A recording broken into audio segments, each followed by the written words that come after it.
So you're thinking about getting one of these, a new Tesla Model Y. Gas prices are insane. You're tired of paying for maintenance. You want a car that can drive itself, but you've seen the FUD. Does it actually skyrocket your electricity bill? Is it true that all the money you save on maintenance just gets eaten up by a new battery replacement every 2 to 3 years? What about all that crazy stuff you saw on the news a year or so ago with people firebombing and vandalizing them? Is that still going on? And well, I've owned this one since December and have come to the conclusion that this is one of, if not the best daily that you can buy for the money, point blank period. No, it does not skyrocket your electricity bill, or at least when you look at the bigger picture. If you've never looked at the kWh price or kilowatt hour price on your electricity bill, now is the time, as it's a pretty common term when owning an EV. My kilowatt hour price is around 7 cents. This Model Y has around an 80-ish kilowatt hour battery pack, so 0.07 times 80, you're looking at about $5.60 to fully fuel up. $5.60 divided by 300 miles. Yes, this car does get slightly under, but we'll overround here in a second. That's right at about 0.018. So almost 2 cents per mile. We'll just round up and say 2 cents. Whereas gas around me is around $4 a gallon, and using the best case gas scenario, a Prius 10.6 gallon tank, so just over $40 to fuel up at about 57 miles per gallon, 6 cents per mile.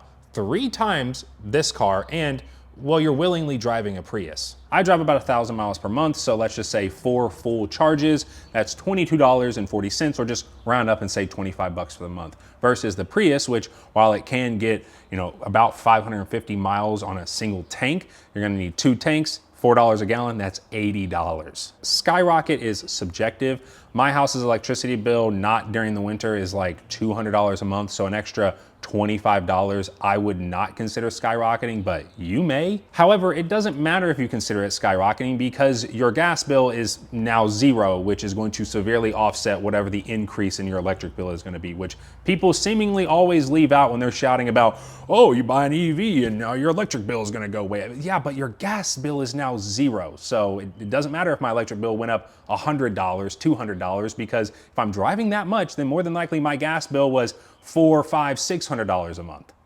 New battery every 2 to 3 years? Like, where do people even come up with these claims at? Every new Tesla sold today has a 120,000 mile or 8-year battery and drivetrain warranty. So even on the off chance something did happen, it's a free fix. Most people who buy new cars today keep them for around the length of the loan, if not a little less. So 60 to 72 months is the average, 5 to 6 years. You're still within that 8-year period, unless you're driving way over the annual average to break through that 120,000 mile cap. But even if you are going to be driving a ton, calendar aging is typically a bigger factor for failure rate and degradation than cycle aging or miles on the car. Yes, battery replacements are expensive. I believe around $10,000 to $15,000 for a new Model Y, but the likelihood that you would need to ever replace it is the same likelihood that your entire engine in a gas car would fail. Both are single digits, 1 to 2% probability, but yet when you're shopping for a gas car, that's typically not something that's at the forefront like it is when shopping for an EV, yet gas cars typically only have 5-year or 60,000 mile powertrain and engine warranties. Now, as for all the vandalism and hate you probably saw back in 2024, going into 2025, it really depends on where you live, but for the most part, I'd say it's blown over. Almost all the really crazy stuff you saw happened in like big cities. I live in the Lexington area, which I mean is a city, but it's not like a huge city. It's not LA, it's not Seattle, it's not Chicago. Then again, it was mainly Cybertrucks that were being targeted, not Model Ys or honestly any of the other Teslas, which I'm not really too sure why that is, because Cybertruck was like shown off and announced before the CEO went into politics versus this car, which came out after he went into politics.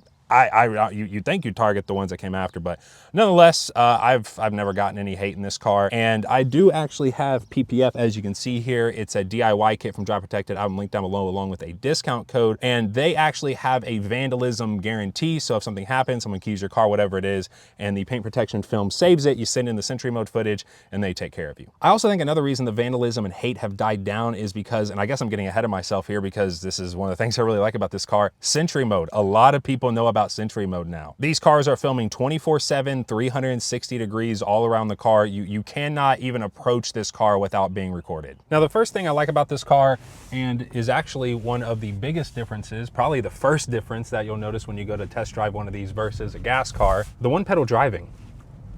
This is something that I have forgotten about. I always forget to mention it anytime I'm talking about what to expect, what to look out for as a new owner, because it's kind of just the norm after 5 years with it. It's one of those things that's alien and weird at first, but then you just get used to it and you realize how much more intuitive driving with only one pedal is, like for a boring daily. Not saying that this car is boring, but you know, bumper to bumper traffic, no one wants to drive in that. It's the same with putting the car in park, turning it off, locking it. These are things that Teslas just do automatically. When we had our Corolla, what we traded in for this car, the amount of times that if I did remember to put it in park, that I would literally just get out, leave the keys in the ignition, leave the windows down, car unlocked, and just walk away, be like, oh shoot, like I gotta go back. Or I'd be in the store, be like, oh, I didn't lock the car. The one pedal driving is so nice once you get used to it, which takes, you know, a week or so, a month or two to fully master it.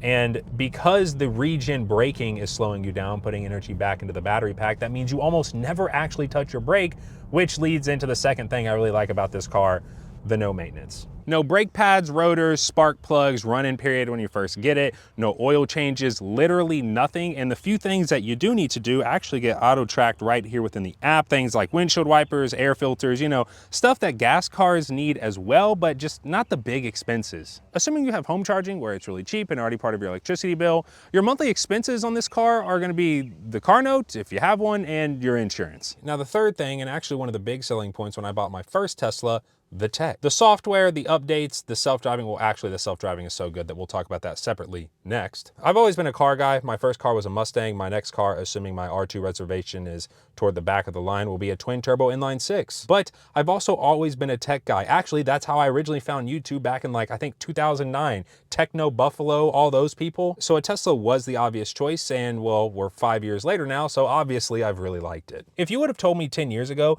that I'd own a device and look forward to 2 big software updates per year, the spring and Christmas update, I would have assumed you were referring to a phone or something, not a car, but here we are. And by here we are, I mean, I still don't have the spring update. Tesla, please. You will buy this car and in a year's time, it will do stuff that it originally couldn't. And that's just the norm. It all happens in your garage at night while you're asleep and you wake up to new features. Self-driving, full self-driving, FSD. I still think it was really dumb and anti-consumer for Tesla to remove basic autopilot from new cars purchased today just to push the FSD subscription.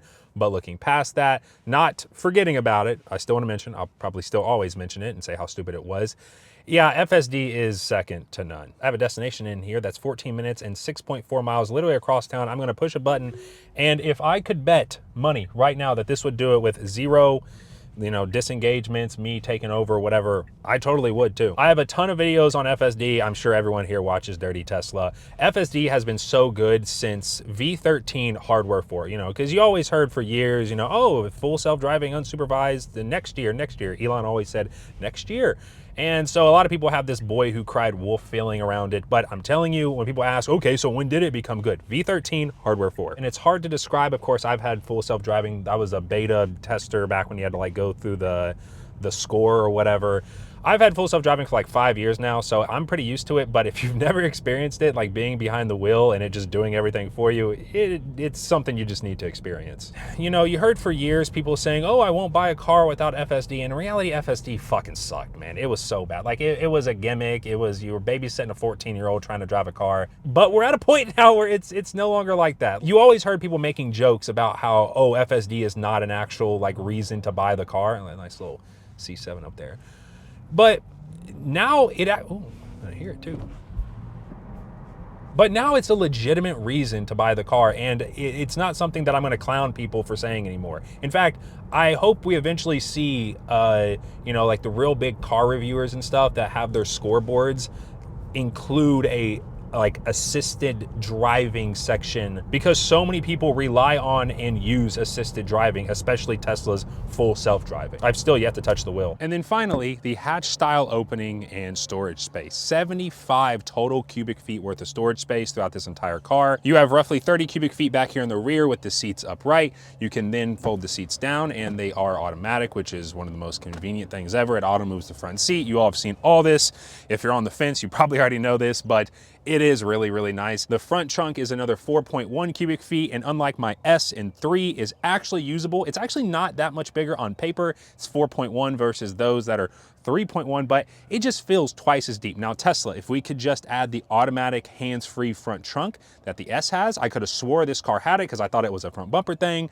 This car doesn't have it, so Tesla, let's add that. Or better yet, let's add it to where the camera sees a certain hand motion and opens immediately. That would be even better. I mean, just look at how much storage space is in here, man. You just get so much. I still cannot get over this. The fact that this car doesn't really look that big from the outside, yet it has great storage space with a fantastic opening. And honestly, I think the opening is just as important as the storage space. My Model 3 had good storage space, but the amount of times I measured something and it would have fit in the back seat, I just couldn't get it in the back seat, was more times than I'm proud to admit. I remember I bought this mini fridge one time. I went out to put it in my 3. I could not get it through the trunk. I was actually parked next to a Model Y and they were sitting in their car, and I know the whole time they were thinking, yeah, you should have got a Model Y. And that good size and storage also means good rear passenger space. One second.